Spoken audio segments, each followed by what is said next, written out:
computer. Yeah, so recording in progress. So for those who just tuned in, we're just recording now. Welcome back to Sankalpa Kaumudi 2023. Let's see if we finish this year. Let's see how it goes. So we're on chapter 24. If you have the book there, page 443. And what it is, it's a wonderful summary of the process of Krishna consciousness and the entering into love or devotion or prema. And Maharaj explains very, very nicely the actual quest for the jiva is to obtain this love for Krishna. And often we speak about, or there's questions about not feeling satisfied with one's status quo in spiritual life.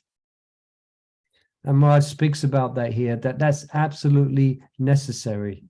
And that's part of the path of love, is to always want more or always want to go forward.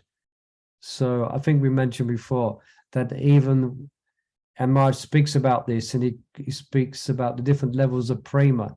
Even those at level of prema, they always want more and more, this ever feeling of wanting to increase one's loving devotion to Krishna. So unless there's any questions before we begin, we can just jump into it, as they say.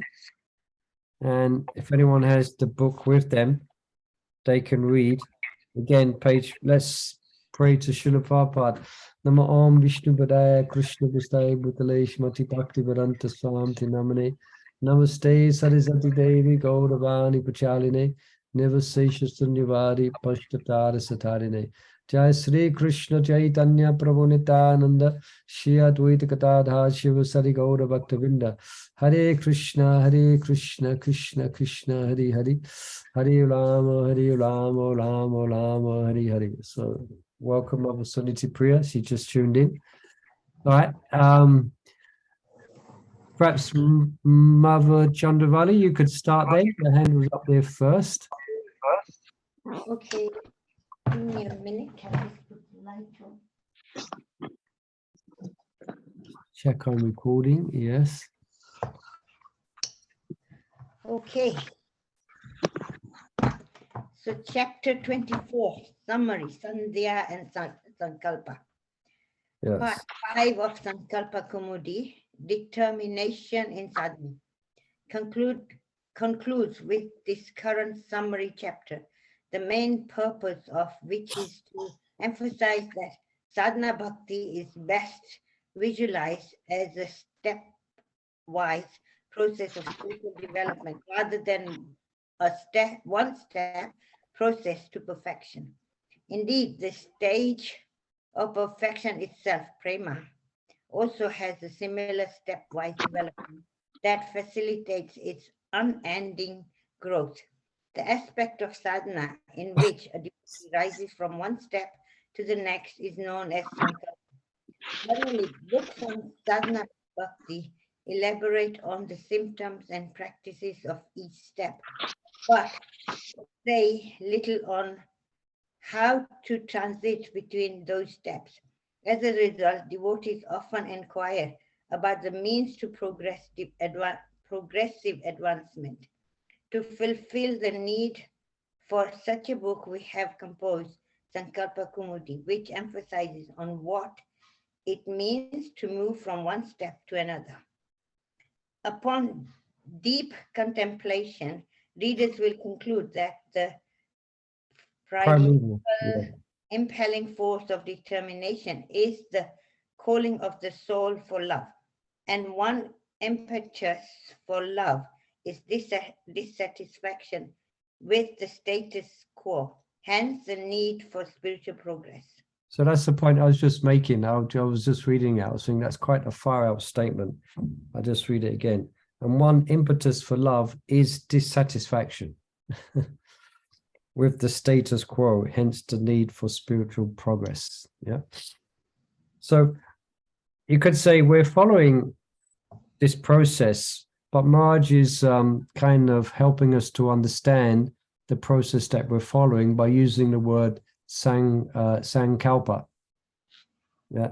So whenever we think we want to advance or we want to do something that will help us to advance in spiritual life, going to the Holy Dham, chanting more rounds, going to sanghas, going to a class, you know, that's actually a Sankalpa. That's an expression of love.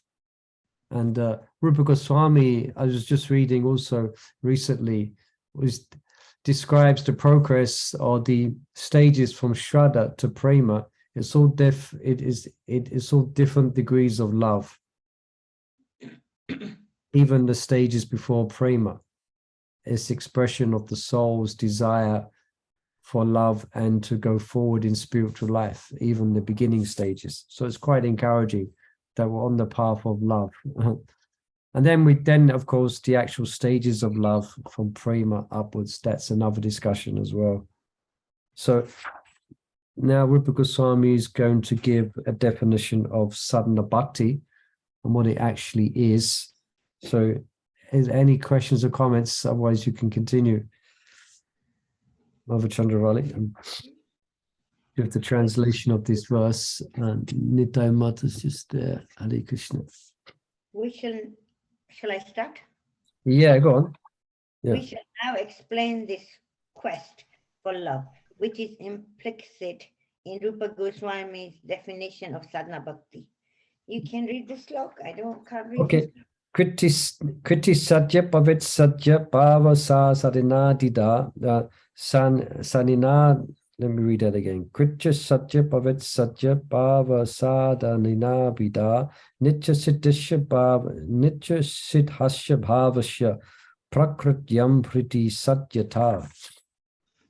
I would make a mess of that. Well, I made quite a bit mess of it as well, but don't worry. Read on. When transcendental devotional service by which love for Krishna is attained is executed by the senses, it is called sadhana bhakti, or the regulative discharge of devotional service. Such devotion eternally exists within the heart of every living entity. The awakening of this eternal devotion is the potentiality of devotional service in practice. Okay, so that's a definition of sadhana. Okay, a nice definition. Yeah. Okay. The constitution of the living entity is existence, knowledge, and pleasure, Sat, Chit, and Ananda. The essence of Ananda, or the Ladini Shakti, is love, and the essence of love is spiritual emotions, bhav. This bhav is not to be confused with the stage of love by the same name. The pleasure potency, Ladini, has two aspects: pure love of Krishna and impure love that excludes Krishna. Although by nature the jiva is a lover of the Lord, being distracted by the material energy, he searches for happiness in the temporary creation. In excluding Krishna from his outlook, the bewildered jiva exchanges the bliss of real love for the unsatisfying happiness of impure love for family, home, country, and so on. And because this love is unconstitutional, the jiva tastes its essence, which is the emotions of unhappiness. Unhappiness is so much against the inherent makeup of the living entity that it foments a constant sense of dissatisfaction within him. This dissatisfaction manifests within all the jiva's attainment and compels him to continually search for real happiness, real love, and real emotions. Kapil Dev explains that the materialist searches among the thorn bushes of economic development and sense gratification, and for a little enjoyment, he undergoes untold suffering. Okay, slok again. Okay, I can. Griheshu kutatamashu dukkha tantreshu atantutaha kovan dukkha patikaram sukhavam manite grihi. The attached householder remains in his family life, which is full of diplomacy and politics, always spreading miseries and controlling by acts of sense gratification. He acts just to counteract the reactions of all his miseries, and if he can successfully counteract such miseries, he thinks that he's happy. Okay, perhaps we can have Mother Kunumai read. So Marge is again now he's going to now the next couple of few paragraphs he's going to speak about the journey of the soul, which the journey of the soul, and when the soul comes to the stage of practicing bhakti. So before that, he has, we will read, he desires to counter this distress or unhappiness. If he is somewhat pious, he plans to counter it through religious practice. Yeah. And then, and let's just read. Otherwise, I'll be okay. Mo Kurumani, you can read. In Top of time, page 12 yeah, that's it. Yeah. in time, even the most diehard materialist concludes that he has a duty to the world around him, and so he undertakes a variety of pious activities, learning to taste pleasure from giving along with taking. More advanced than the gross materialist is a pious soul who realizes his duty to the Creator is as imperative as his duty to the creation, and so he searches for happiness in religiosity. More advanced still is the spiritualist who realizes that happiness is not found in this world, and so he wisely aspires for liberation, which is still not real happiness, but rather a suspension of distress. Out of many such Brahmavadis, barely a few are actually liberated, and of those who are, almost all abandon their attainment in dissatisfaction because they have not found what they are looking for, unless they are blessed with the association of Vaishnavas. Even the liberated remain ignorant of real happiness, which is the satisfying shelter found under Krishna's lotus feet. Rupa Goswami quotes an unknown Vaishnava poet who expresses amazement at the bewildering influence of the material energy over these jnanis, even though they adopt burdensome spiritual disciplines. Yeah. They remain as illusioned as their materialistic counterparts. Did you want to read the Sanskrit? You can have a go, unless you want me to. Unta chitriyate mitra smadvatan mama mahasam vivikino piye curious trisnam atyantike lai. Very Many good. intelligent people thirst after impersonal liberation. Oh friend, when my heart considers their folly, it becomes struck with wonder. Yet a truly intelligent soul who continues to search after the real path to happiness comes to the conclusion, either through philosophical research or by meeting with the Vaishnavas, that the abode and the object of love is the Supreme Personality of Godhead. But among the devoted, most are satisfied to be believers and to worship from a distance, with only a few taking up challenge of bhakti, becoming a sadhaka. Those who actually practice regulated devotion are exceptionally wise, for they have concluded that the devotional service in practice, not lip service to Krishna, is the panacea for dissatisfaction with life and love.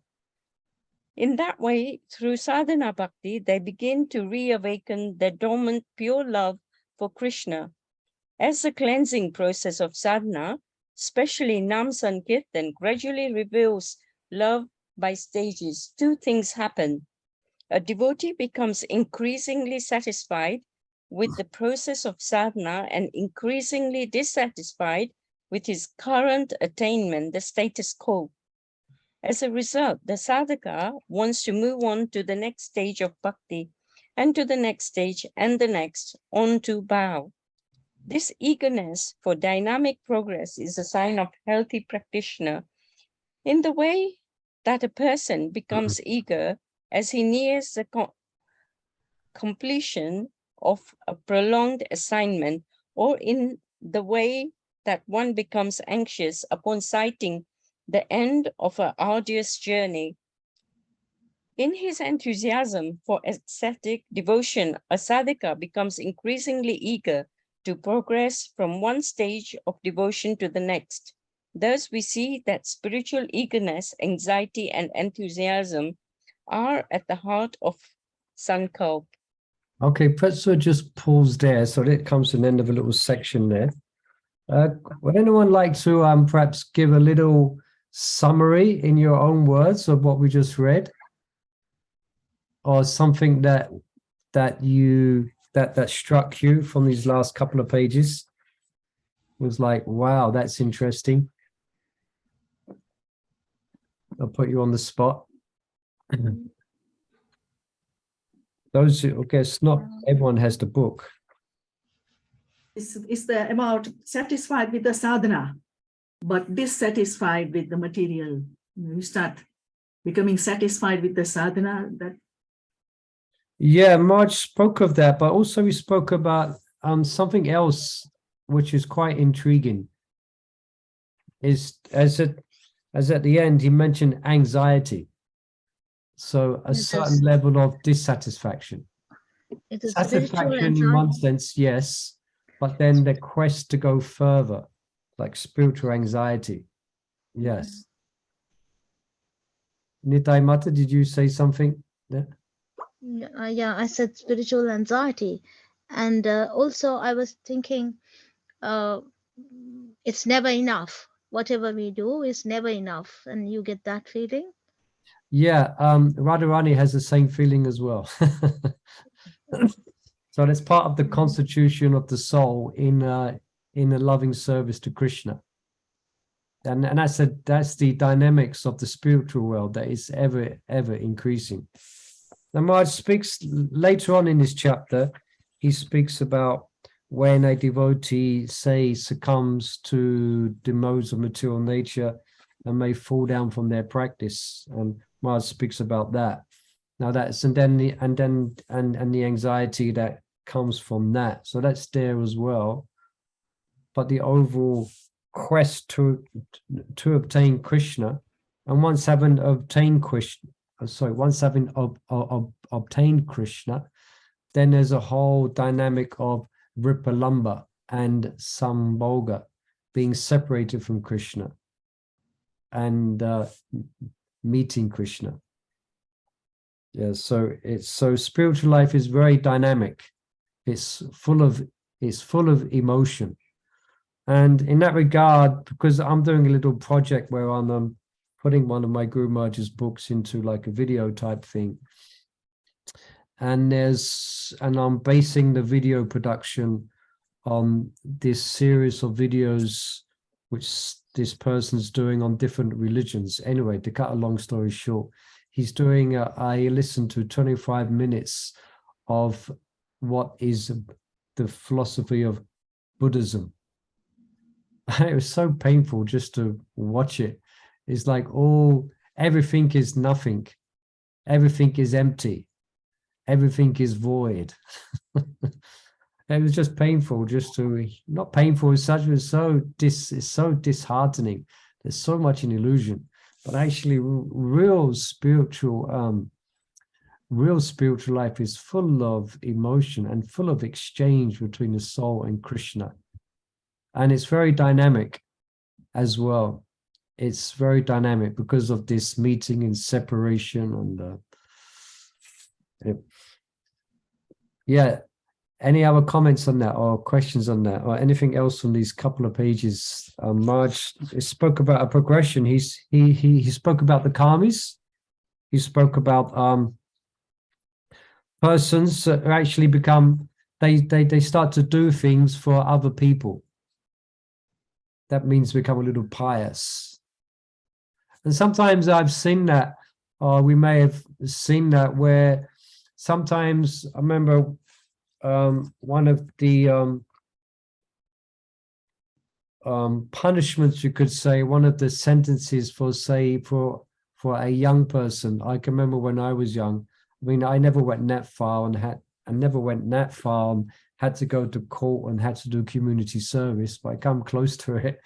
But a few of my friends, they would get holed up in court, and then they have to do community service. They have to go and help some old ladies, things like that. They have to go and do something with the Red Cross, and often it would change their heart. They're actually doing something for the community, doing something for people who are disabled. Yeah. So that's you could say that's the beginning quest of selfless service to Krishna. So Marge mentions that. Then he mentioned about the next one was the it is his duty to the creation. And then they understand there's a duty to the creator, the person who has created the creation. So that's another step further. And then that person becomes religious. I found this interesting, these steps. And then he spoke about the Gyani, and then ultimately coming to devotion and actually becoming a sadhaka. Yeah, I'll just read this part here. But among the devoted, most are satisfied to be believers and to worship from a distance, with only a few taking up the challenge of bhakti, becoming a sadhaka. In other words, taking initiation, etc., and making vows to chant the holy name. There's more people who kind of are just more satisfied to believe in Krishna, but they won't take the step forward to actually become the sadhakas. I was thinking, I don't know, it's a question in a way. How you're practicing, and then all of a sudden as you're practicing, you find yourself coming up with little anarthas or little thoughts that you shouldn't be there, and you want to, you go over it and pray that these thoughts disappear. Is that, are you? Yeah, Marge speaks about that. I don't know whether I get to it this week, because I just read this chapter beforehand, but he does speak about that. He speaks about two types of setbacks. One is someone who's the devotee who's a little bit weak in their practice. In other words, they're not so steady, then they succumb. And Marge gives the example of a devotee's struggle with the fourth principle, namely no illicit sex. So he mentions that devotees may sometimes transgress this principle. But I can't but help but read this part here, which answers that. Magnanimous as he is, Krishna reassures the devotee that service to him will bear fruit. The Lord is more interested in his devotee's sincere motivation than in the sadhaka's spiritual weakness. Mm-hmm. So, all right. So then Maharaj speaks about someone who thoughts, memories just come within the mind, but they don't succumb to them. Yeah. Maharaj, he answers that as well. Here. The second type of sadhaka is more advanced. He does not indulge his senses in sense gratification, but still he has mental inclination to do so, and may also daydream in that way. To this devotee, Krishna says, my dear Uddhava, if my devotee has not fully conquered his senses, he may be harassed by material desires or material states of mind, envy, greed, or whatever it may be. But because of his unflinching devotion, he will never be defeated. A sense gratification. So just those 2 points here. What I just read there. Krishna only takes the essence of a devotee's service attitude. Krishna is known as bhava-grahi janardana. All right, bhava-grahi janardana. And then he quotes, I guess, let's read it, shall we? We shall read it, because we might, we'll cover it either this week or next week. But that's in answer to your question. Perhaps you can repeat back, in essence, the answer, Mother Chandravali, to your question.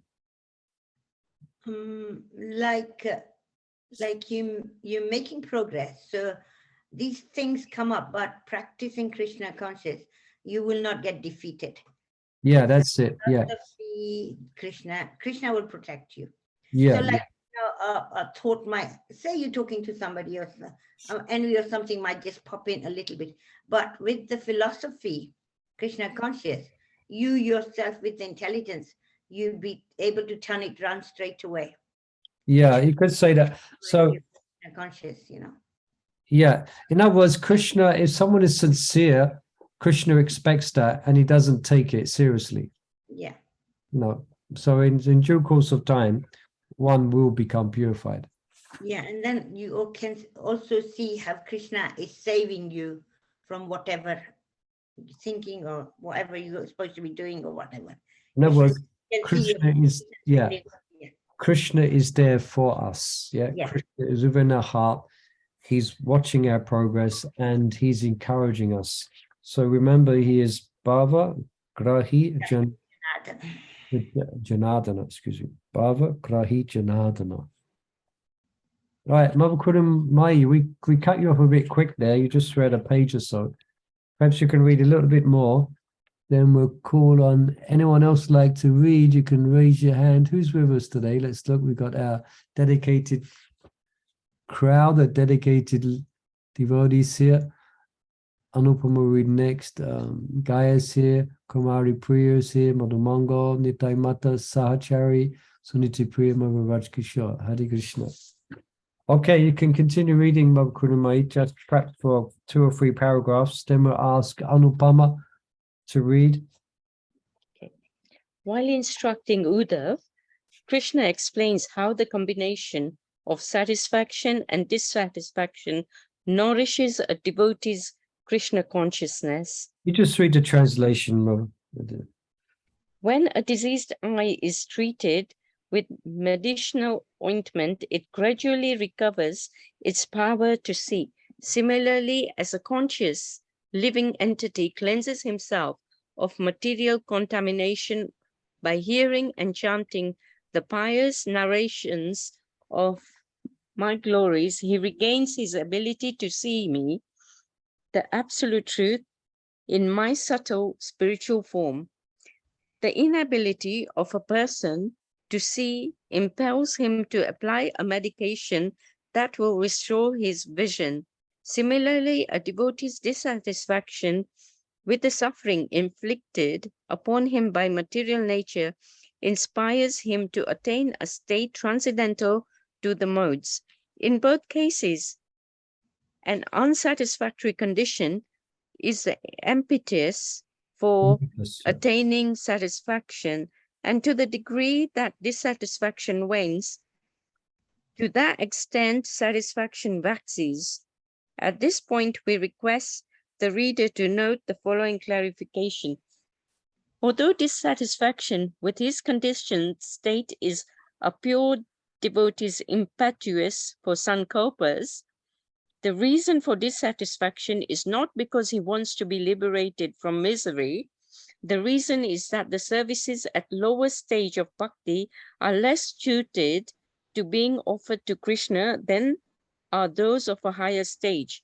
Moreover, in the ultimate issue, loving devotion is the only bhakti that is suited to Krishna's pleasure. Thus, a pure devotee does not undertake sankalpas to be relieved of suffering in the way of a jnani. He wants only what is best for the Lord. As already mentioned. You see the subtle difference there? Often I think we spoke quite a few times, especially readings of the Nectar of Devotion. about, and often it's questioned, and sometimes it's it takes some digesting, that we should be free of the desire for liberation. So in other words, that may mean desire, we may be facing different stresses and anxieties in the material world, and we take to Krishna consciousness to be free from it. So that means subtly we are desiring liberation. We are not 100% desiring Krishna. We're desiring moksha. But then Maharaj points out here, but actually a devotee in their state of dissatisfaction is because they want to render more quality, loving service to Krishna. So they're not desiring liberation. They're just desiring more quality of love for Krishna. There's a subtle difference. So there's a difference there. We're not after becoming, our goal will automatically be freedom from material distress. I mean, that will come. But our quest is to make progress in loving devotion. So Maharaj is just taking a note there that the dissatisfaction we may feel in devotion and the quest to increase our level of devotion is not the desire for moksha. Just in case any devotees was making that distinction. It's a bit subtle, but just. What I'm trying to understand is that from that is like, so the actions we perform, we have to try and make it for pleasure of Krishna. Everything we do, we try and see how we can please Krishna. Right? Yeah, that's a simple rule of thumb that we can apply, which is very powerful. Just that I want to do this to please Krishna. That's it. Like, yeah, instead of doing it simple. Yeah. Yeah. Okay. I want to do this to please Krishna. Yeah? So then there is no liberation or anything like that in it. Liberation will come, and it will come of its own accord. But our desire is just to please Krishna by our service. Yes. Yeah, it's a simple statement, but it's very powerful. Yeah. So like in my case, like doing the schedule. So you engage devotees in Krishna's service for Krishna's pleasure. That's it. Yeah, that's it. If you simply add that there, and then the whole thing becomes, it will nourish your devotion, because your motivation is devotional. And as Maharaj often quotes, devotion nourishes devotion. Yeah. So if our mood is to please Krishna, say your service is doing a schedule, I want to please Krishna by helping to arrange his service, so that will nourish your devotion. You understand? Whatever you're serving, cooking, I can see Unamai's picture there. She comes in to cook 640 or Raj Bhoga. Yeah. So I'm coming in to please Krishna by cooking his Raj Bhoga. So spiritual life in that sense can become quite simple. Sometimes it's so simple that we may miss it. So it's interesting because in one sense we're getting right into the details of the philosophy of Krishna consciousness, but in essence it all boils down to that: engaging our senses in Krishna's service to please Krishna. Yeah. And especially if it means a sacrifice on our behalf.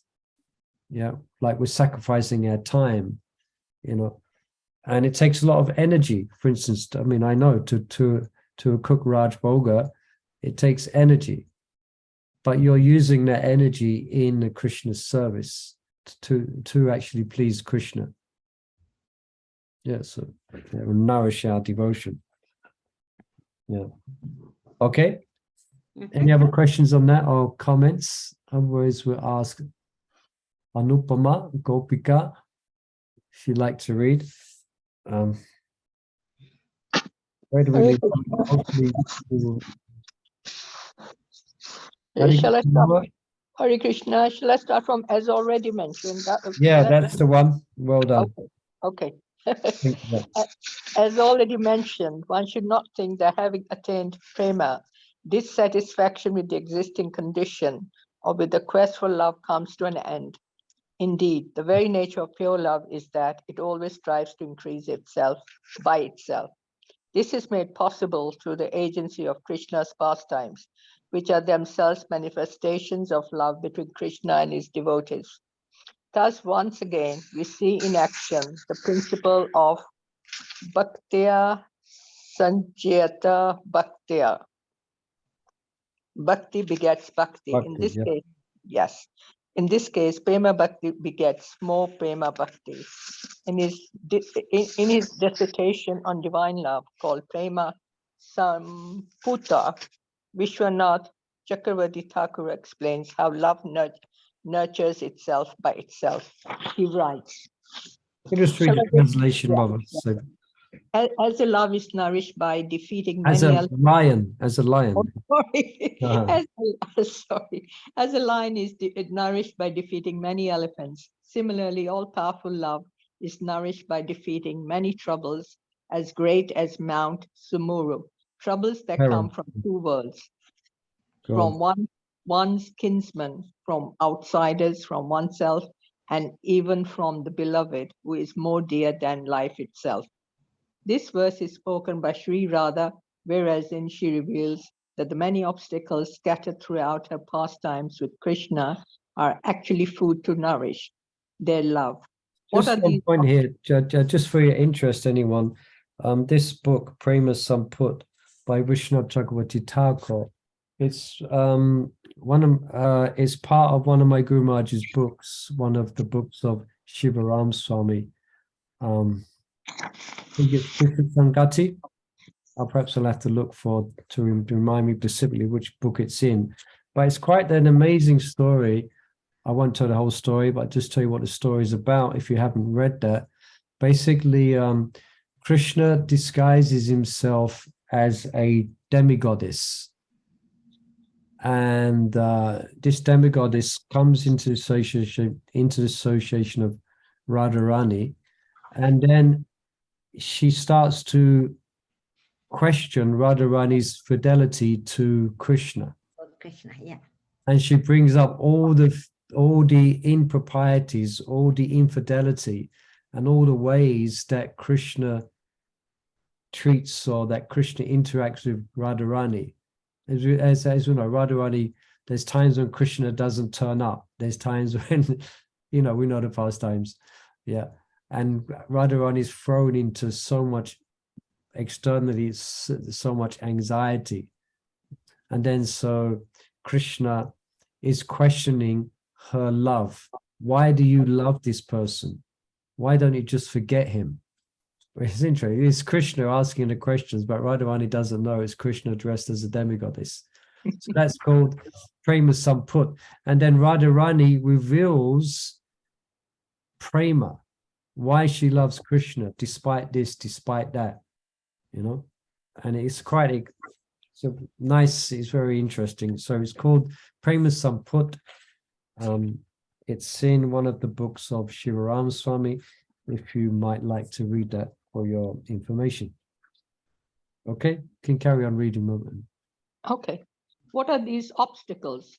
In the order corresponding to how they are listed, beginning with the troubles that come from the two worlds, these obstacles are the forbidden nature of paramour love, the wickedness of her in-laws, the gossip of the Vijvasis, Radha's own contrary nature, and finally Krishna's infidelity.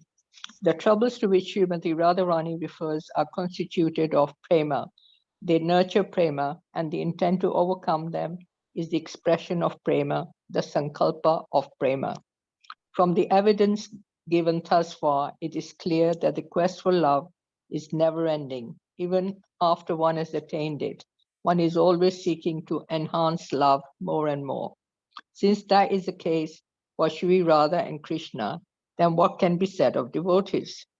The divine quest, however, is not initiated by any form of unhappiness. but by a transcendental bliss that ever expands itself, and the impetus for such increase is divine greed. The following well-known verse, while commonly explained as the price of pure devotional service in practice, can also be understood as the price of loving devotional service. The price spoken of is greed, and since love breeds greed, greed for love, like love, is ever increasing. That is the case no matter how much of it is Krishna or a prema bhakta taste. Rupa Goswami has written, pure devotional service in Krishna consciousness cannot be had even by pious activity in hundreds and thousands of lives. It can be attained only by paying one price, that is, intense greed to obtain it. If it is available somewhere, one must purchase it without delay. We have spoken of the cause of love and of the impetus for love, which are love and greed respectively. But there's another important aspect to transcendental life, and that is the nourishment of love. The question then arises, what nourishes love? Scholars in devotion, Krishna and his associates, and Chaitanya Mahaprabhu all know the secret that responds to this inquiry. The eternal dynamics between the meeting and separation of the lover and the beloved nourishes love. The well-known principle of Sambhoga and Vipralamba eternally pervades Krishna's pastimes, nourishes pure love, expands it, and keeps it fresh. These two poles of spiritual magnetism are described in the following two verses. Rupa Goswami defines separation, Vipralamba thus. When the lover and the beloved meet, they are called yukta, connected. Previous to their meeting, they are called ayukta, not connected. Whether connected or not connected, the aesthetic emotion arising due to not being connected. Sorry. Not able to embrace. Sorry, I missed the line. Yeah, whether connected or not connected, the aesthetic emotion arising due to not being able to embrace and kiss each other as desired is called vipralamba, separation. This vipralamba helps nourish emotions at the time of the meeting. And Srila Bhaktisiddhanta Saraswati Thakur cites the following definition of meeting Sambhoga. Meeting each other and embracing each other are aimed at bringing about the happiness of the lover and the beloved. When this stage becomes increasingly jubilant, the resultant aesthetic emotion is called Sambhoga. Such is the dynamic of eternal Sankalpa, as will be explained in a subsequent part of the book. The Sankalpas at the time of separation from Krishna are the various means by which to meet him again, and the Sankalpas at union are arrangements for pastimes of pleasure. Readers will now be familiar with the oft-cited principle of Siddhyasya Lakshanim Yak Sat Sadam Sankashyas. The practitioner and the means of practice should be in accord with their goal. This is easy. For those who are contemplating this maxim, it stands to reason that if prema, the goal of sadhana, is characterized by sankalpa, then sadhana, the means to prema, must also be characterized by sankalpa. This is confirmed by the reverse form of our maxim. The characteristics of the goal indicate the nature of practice to be followed by the practitioner. Thus, sankalpas in perfection are an indication of sankalpas in practice. With that Okay. final declaration. Perhaps you just can stop there, Mama. Okay. Okay. Any questions on that, or any reflections on those couple of pages there?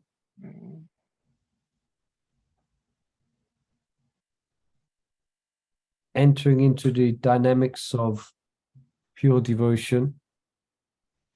So I'll ask the question: what nourishes love?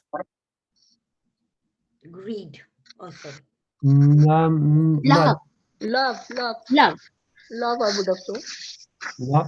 love nourishes. Bhakti breeds bhakti. Yeah, I mean, Vipralamba. yeah, I mean that's correct. And love nourishes love. Bhakti nourishes bhakti. But in context of what we was reading, Maharaj describes what nourishes love, and that's Ripalamba.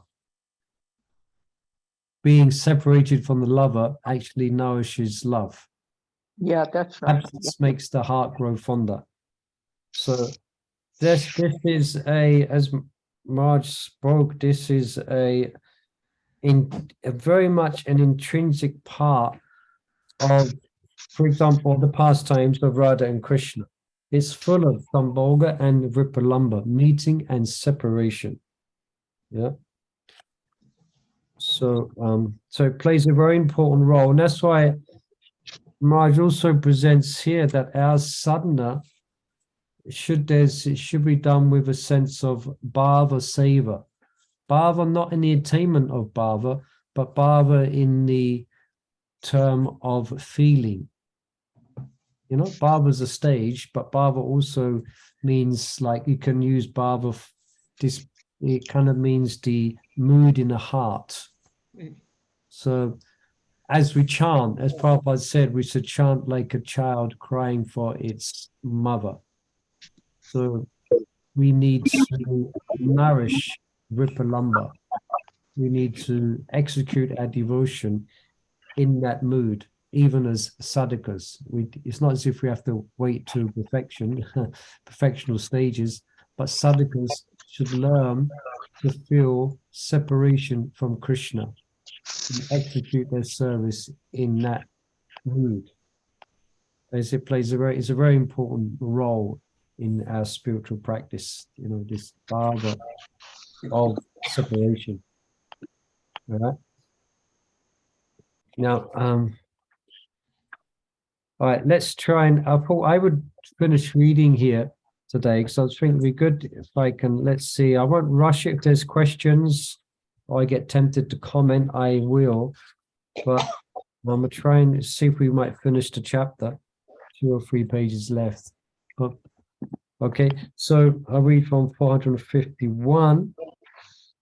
With that final declaration, let us leave the realm of love and return to the realm of practice. While a sadhaka progresses from stage to stage, relishing the success of his determinations, he occasionally succumbs to the effects of the material energy and makes sankalpas in the wrong direction, into Maya's domain. Okay, I jump forward in this in answering Chandravali's question. These steps away from Krishna include forays into sense gratification and, worse yet, acts offensive to Vaishnavas. Such faulty conduct is likened to trying to light a fire while simultaneously pouring water on it. While defective sadhana is characteristic of anarthana vritti, a devotee conditioned by the modes of nature remains susceptible to making offenses at more advanced stages. An internal tug of war with the mind and senses can certainly be a cause of discouragement, but for a devotee whose heart is dedicated to attaining bhava, his goal is assuredly within reach. Krishna speaks of 2 kinds of sadhakas who are torn between him and the illusory potency. One is in the realm of sensual acts, and the other in the realm of mental contemplations.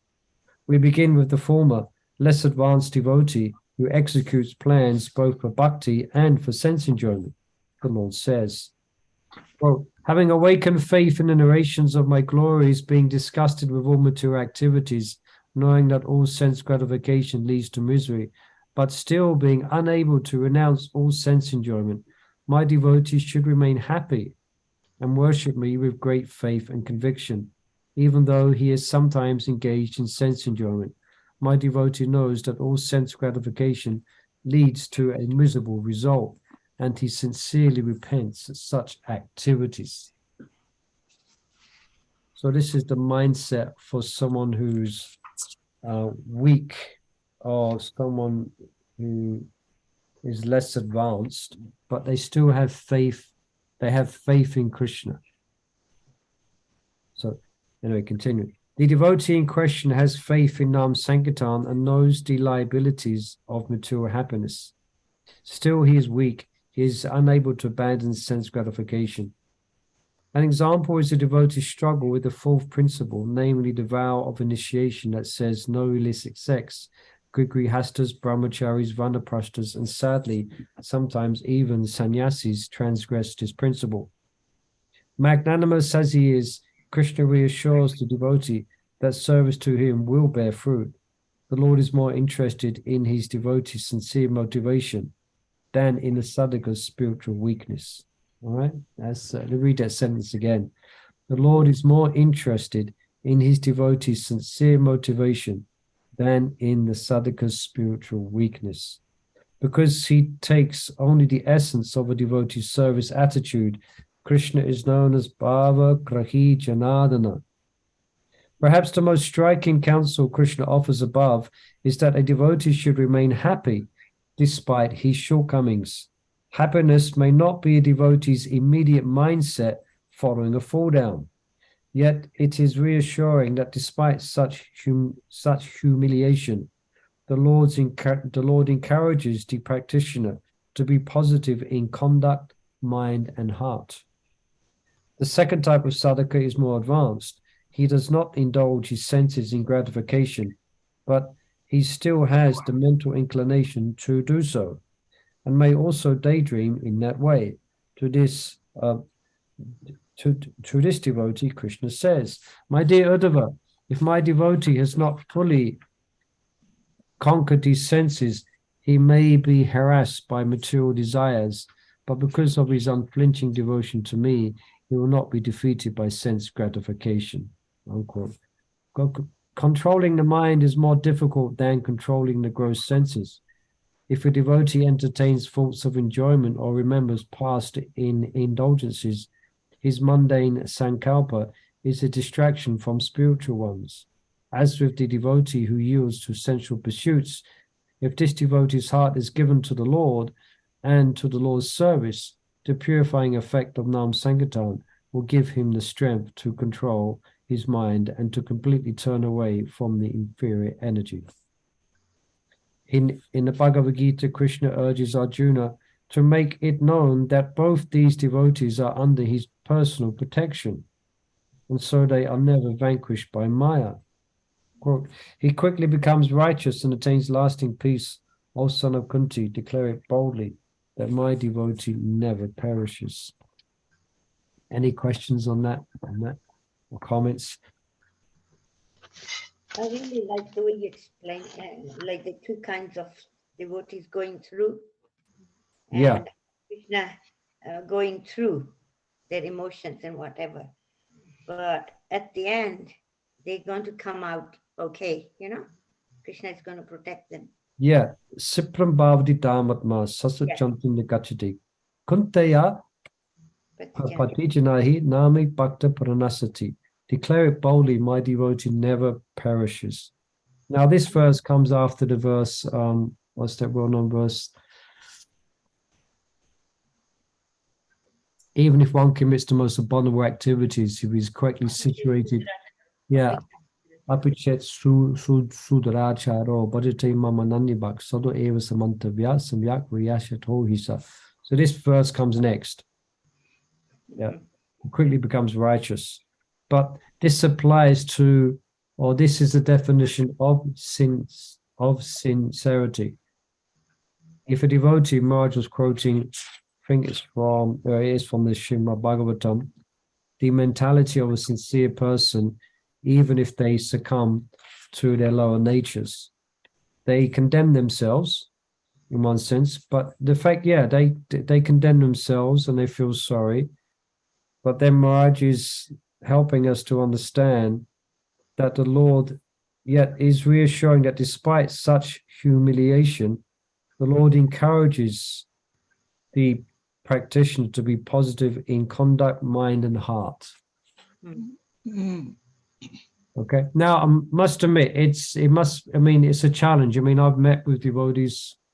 Actually, I've met with devotees who have, taken a turn in their spiritual life, and they may have given up the principles, And there's a certain point where you can see there's a certain point that they feel encouragement from Krishna despite their setback. Now, sometimes it's difficult. Sometimes it takes some loving association. it takes some encouragement to bring devotees, despite having fallen down, to be positive. To be positive in conduct, mind, and heart. Yeah. Unfortunately, there may be cases where some devotees don't. Their fall down may mean they fall away for this lifetime from the association of devotees and from the practice of Krishna consciousness. Yeah. But it was quite interesting when I was in Mayapur. We was in one class with Vaisheshekha Prabhu. He was there. He was giving wonderful classes in Mayapur. Some of you might have seen a couple of those. But he was doing his evening classes. And at the end of the class, he was speaking about being encouraged, to encourage devotees. And he said at the end of the class, so what I want everyone to do is look in the room for someone you don't know and go and speak to them and to go and encourage them. So we did that, and I ended up speaking with one devotee that I know from Mayapur. I've seen him in Mayapur for like many, many years. And he's really, bright faced, and he really, I recognized him. So, I was said to him, the first thing I said, wow, you're Raj, you actually live in the holy Dham. You're very special. And he says, actually, Prabhu, I've been banned from Mayapur for the last 2 years, and I've just been allowed back. This is my first time I'll come back. So obviously something happened, some infidelity happened, some stepping of the principles, probably. So, and that's what they do in Mayapur. You have to leave.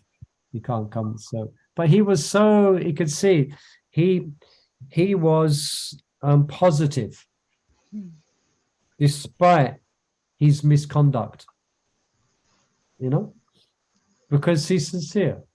He was sincere. He was, he was straight out with it. It says, he wasn't trying to hide it. He kind of smiled at me, said, actually, I haven't been here for 2 years. But I just thought of him as I was reading that, someone who's very positive. So, and that takes now that's a sincere devotee, and that takes revealing one's mind as well, and being honest as well. Anyway, it's a whole nother subject. And we didn't finish this chapter, but why not? Why should we rush it? It's so wonderful. No rushing. Any comments on that? It's just gone 7 o'clock. If not, we can continue.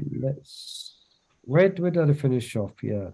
You can quickly tell us, how was your Mayapur trip? It will come out. It will come out. I just mentioned a bit there. Wonderful classes by Shesha Prabhu, and I met this devotee. Don't worry, bit by bit, it'll come out. Bit by bit. No, your realization. Well, as I say, I can't right now. I cannot list. I didn't have many. I'm not so advanced soul, but anyway, we continue. Bhakti Maharaj says that even when we go on the retreat and things like that, you're going to go back and you think, okay, nothing's happened. But in time, you'll see you made progress. Yeah, that's what I explained to devotees as well, that there's so much purification that takes place in the holy Dham. Yeah. That it's not always that we don't assimilate it. It takes some time to seep in and to assimilate it. But what you find is when you come back, or when you engage in your devotional service, you're doing it with a more purer heart. But it's very subtle.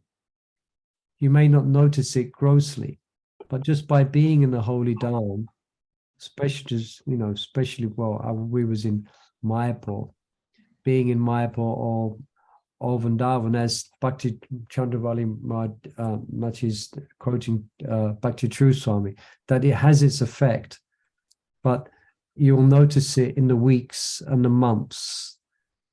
Yeah, and your heart will be that much purer. Anyway, what I can do is it'd be good for me actually, because to recount some of the experiences I had in Mayapur. each class we have, I can try and give a little experience we had in Mayapur, you know, and you can share as well. Some of you were there in Mayapur, like that. Okay, should we stop there then for today? And tomorrow we're on What we did, Gita. sorry, we're going to get back to. Back to Yes. Bhagavad Gita. So yeah, perhaps someone could the Bhagavad Gita's I didn't put a bookmark for that. So if someone could tell me or send me a message of where we left off, that would be great. I Let me can stop tell you, the recording. It's